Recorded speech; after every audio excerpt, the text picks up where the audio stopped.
മുഖ്യമന്ത്രിയുടെ കള്ളത്തരം പൊളിഞ്ഞിരിക്കുകയാണ്. അവൾക്കൊപ്പം എന്ന് പറഞ്ഞ് കപ്പ് പിടിച്ചതൊക്കെ വലിയ വാർത്തയായിരുന്നു. എന്നാൽ ഇപ്പോൾ മുഖ്യമന്ത്രി തന്നെ പറയുന്നു ആ കപ്പിൽ അങ്ങനെ എഴുതിയത് എനിക്കറിയില്ല എന്ന്. പിന്നെ എന്തിന് മുഖ്യമന്ത്രി അവൾക്കൊപ്പം എന്ന് പറഞ്ഞ് മാധ്യമ വാർത്തകൾ പടച്ചുവിട്ടത്? രാഹുൽ മാങ്കൂട്ടത്തിന്റെ അതിജീവിത പങ്കുവച്ച ഫേസ്ബുക്ക് പോസ്റ്റിന്റെ വാചകങ്ങളായിരുന്നു മുഖ്യമന്ത്രിയുടെ ചായക്കപ്പിലുണ്ടായിരുന്നത്. അന്ന് മുഖ്യൻ അവൾക്കൊപ്പം എന്ന വാർത്തകൾ പറഞ്ഞു. ഇന്നിപ്പോൾ താനൊന്നും അറിഞ്ഞിട്ടില്ല എന്ന മട്ടിലാണ് മുഖ്യന്റെ പറച്ചിൽ. മനോരമ ന്യൂസിന് നൽകിയ അഭിമുഖത്തിൽ മുഖ്യന്റെ ഈ തുറന്നു പറച്ചിലിനെതിരെ രാഹുൽ മാങ്കൂട്ടവും രംഗത്തെത്തിയിരുന്നു. ആ കപ്പ് മാത്രമല്ല, കേസുകളും നിങ്ങളുടെ പൊളിറ്റിക്കൽ PR-ന്റെയും പൊളിറ്റിക്കൽ വൈരാഗ്യത്തിന്റെയും ഉപകരണമായിരുന്നു. രാഷ്ട്രീയ വിരോധത്താൽ എത്ര ഹീനമായി ഒരാളെ ആക്രമിക്കാം എന്നതിന്റെ ഉദാഹരണമായി ഇത് നാളുകളിൽ കണക്കാക്കപ്പെടും. പുറത്ത് താങ്കൾ എന്തൊക്കെ പറഞ്ഞു നടന്നാലും ഇതിലെ യാഥാർത്ഥ്യങ്ങൾ താങ്കൾക്കും എനിക്കും അറിയാം. ഇത് നാളുകളിൽ ഈ നാടറിയും. അന്ന് ഈ കൊലച്ചിരി മാറി താങ്കൾ മറുപടി പറയേണ്ടി വരും. സത്യം ജയിക്കുക തന്നെ ചെയ്യും. ഇതായിരുന്നു മാങ്കൂട്ടത്തിന്റെ വരികൾ. അതേ വിഷയത്തിൽ മുഖ്യന് നേരെ ഇപ്പോൾ ആഞ്ഞടിക്കുകയാണ് VD സതീശൻ. മുഖ്യമന്ത്രി ഇപ്പോൾ അവനൊപ്പമാണെന്നും അവൾക്കൊപ്പം എന്ന കപ്പ് പിടിച്ചത് PR-ന് വേണ്ടിയാണെന്നും VD സതീശൻ ഇപ്പോൾ പറയുന്നു. കപ്പ് പിടിച്ചത് യാദൃശ്ചികമാണെന്ന്. ഇത് സൂചിപ്പിക്കുന്നത് അവൾക്കൊപ്പമല്ല എന്നതാണ്. KB ഗണേഷ് കുമാറിനെ സംരക്ഷിക്കുന്നത് ഇതിന് ഉദാഹരണമാണെന്നും VD സതീശൻ ആഞ്ഞടിച്ചു.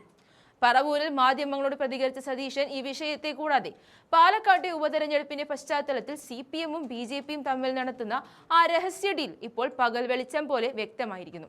ഇതിന്റെയെല്ലാം മുഖ്യ ചരടുവലിക്കാരനായി MV ഗോവിന്ദൻ എന്ന നുണകളുടെ രാജകുമാരൻ മാറുന്ന കാഴ്ചയാണ് നാം കാണുന്നത് എന്നുകൂടി തുറന്നടിക്കുകയുണ്ടായി.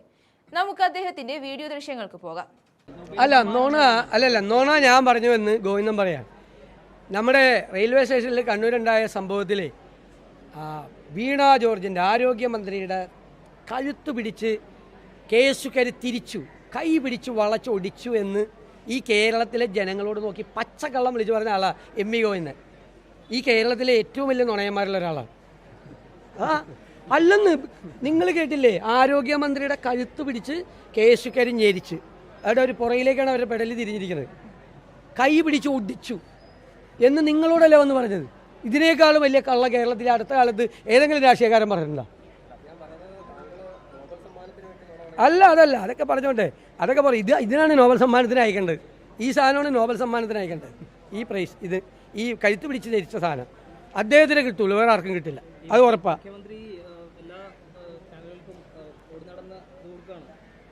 അദ്ദേഹം നല്ല വാക്കുകളൊക്കെ ഉപയോഗിക്കുന്നുണ്ട്. പണ്ട് NK പ്രേമേന്ദ്രനെ പരനാറി എന്ന് വിളിച്ചു.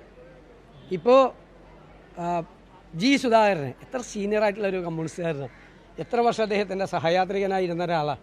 അദ്ദേഹത്തെ ചെറ്റത്തരമെന്ന് എന്നൊക്കെ പറഞ്ഞു. ഏത് മുഖ്യമന്ത്രി സ്ഥാനത്ത് ഇരുന്നുകൊണ്ട് ഉപയോഗിക്കാൻ പാടില്ലാത്ത വാക്കുകൾ ഉപയോഗിച്ച് അദ്ദേഹം സ്വയം തരം താണു. അദ്ദേഹം പറയാൻ പാടില്ല, ഞാനും പറയാൻ പാടില്ല, അതുപോലത്തെ വാക്കുകൾ ഉപയോഗിക്കാൻ പാടില്ല. ആരും പറയാൻ പാടില്ല. പൊതുരംഗത്ത് നിൽക്കുന്ന ആളുകൾ കുറേ കൂടി സംസാരിക്കണം, കുറേ കൂടി മാന്യതയോടുകൂടി സംസാരിക്കണം. എത്ര പേര് രാഷ്ട്രീയം വിട്ടുപോയിട്ടുണ്ട്? മുഖ്യമന്ത്രിയുടെ ഏറ്റവും അടുത്ത സുഹൃത്തുക്കൾ എത്ര MLA-മാർ BJP-യിലേക്ക് പോയിട്ടുണ്ട്. പല പാർട്ടികളിൽ നിന്നും ആളുകൾ വേറെ അഭിപ്രായ വ്യത്യാസമായിട്ട് പറയുന്നുണ്ട്. അവരെക്കുറിച്ചൊക്കെ ഇതുപോലത്തെ മോശമായ വാക്കുകൾ ഉപയോഗിക്കാൻ പാടില്ല. മുഖ്യമന്ത്രി സ്ഥാനത്തിരുന്നുകൊണ്ട് ഒട്ടും പാടില്ല. അത് കേരളം നോക്കുകയാണ്, ചെറുപ്പക്കാരൊക്കെ കാണുവാണ്. ഇങ്ങനത്തെ വാക്കുകളാണോ ഈ രാഷ്ട്രീയക്കാരൊക്കെ ഉപയോഗിക്കുന്നതെന്നോർത്ത് രാഷ്ട്രീയ നേതാക്കളോട് ഈ കുട്ടികൾക്കൊക്കെ പുച്ഛം തോന്നും. ഞങ്ങൾക്കൊരു ആശങ്കയില്ല. ഞങ്ങൾക്ക് അത് മറികടക്കാനുള്ള എല്ലാ തന്ത്രവും ഞങ്ങളുടെ കയ്യിലുണ്ട്.